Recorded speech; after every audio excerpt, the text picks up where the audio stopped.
क्या आपको पता है कि आखिर एक गिरगिट अपना रंग कैसे बदल लेता है? आखिर इतने तेज बहते हुए पानी में ब्रिज के पिलर्स कैसे बनाए जाते हैं? दुनिया में एक ऐसी लेक भी है जिसका पानी पिंक कलर का है। एक ऐसा कुत्ता जो अपने मालिक का 9 साल तक इंतजार करते हुए मर गया। और अगर आपको अपनी जान प्यारी है तो इस गार्डन में कभी भी ना जाना। और बहुत सी ऐसी चीजें जिनको देखकर आपका रिएक्शन भी कुछ ऐसा होगा।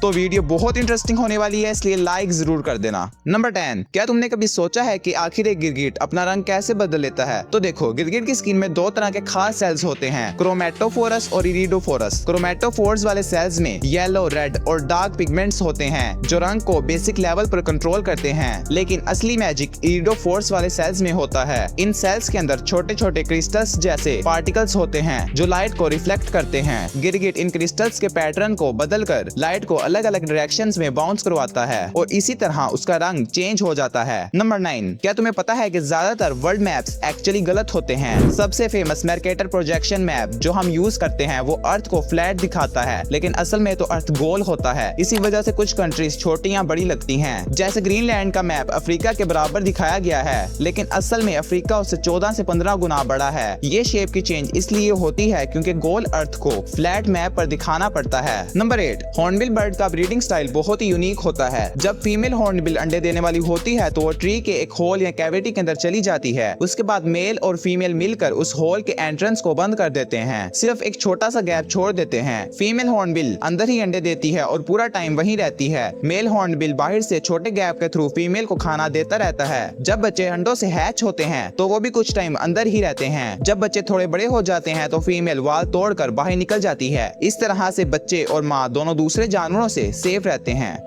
क्या तुम्हें पता है कि दिल्ली में एयर पोल्यूशन की वजह से एक ऑक्सीजन बार ओपन किया गया है जहां तुम 299 रुपीस देकर 15 मिनट के लिए फ्रेश ऑक्सीजन इनहेल कर सकते हो। इस ऑक्सीजन बार का नाम ऑक्सीप्योर है। यहाँ लोग छोटी ट्यूब के थ्रू फ्लेवर्ड और फिल्टर्ड ऑक्सीजन लेते हैं ताकि वो पोल्यूटेड हवा से थोड़ी देर के लिए ब्रेक ले सकें। ये कॉन्सेप्ट इसलिए पॉपुलर हुआ क्योंकि ज्यादातर शहरों की हवा इतनी पोल्यूटेड होती है कि लोग क्लीन एयर को भी एक एक्सपीरियंस की तरह ट्राई कर रहे हैं। नंबर 6, इंग्लैंड में एक ऐसा गार्डन है जिसे पॉइजन गार्डन कहा जाता है और अगर तुम यहाँ बिना सोच समझ के चले जाओ तो शायद से वापस आना मुश्किल हो सकता है, क्योंकि यहाँ पर सिर्फ ऐसे प्लांट्स लगाए गए हैं जो जहरीले हैं। इस जगह पर 100 से ज्यादा ऐसे प्लांट्स हैं जो टच करने या कभी कभी सिर्फ स्मेल करने से भी नुकसान पहुँचा सकते हैं। एंट्रेंस पर वार्निंग साइंस लगाए गए हैं और विजिटर्स को सिर्फ गाइड के साथ ही अंदर जाने दिया जाता है। अब तुम सोच रहे होगे कि अगर ये गार्डन इतना जहरीला है तो उसे बनाया ही क्यों गया? दरअसल पुराने जमाने में कुछ ऐसे प्लांट्स का इस्तेमाल तीरों पर पॉइजन लगाने, दवाइयाँ बनाने और कभी कभी दुश्मनों को नुकसान पहुंचाने के लिए किया जाता था।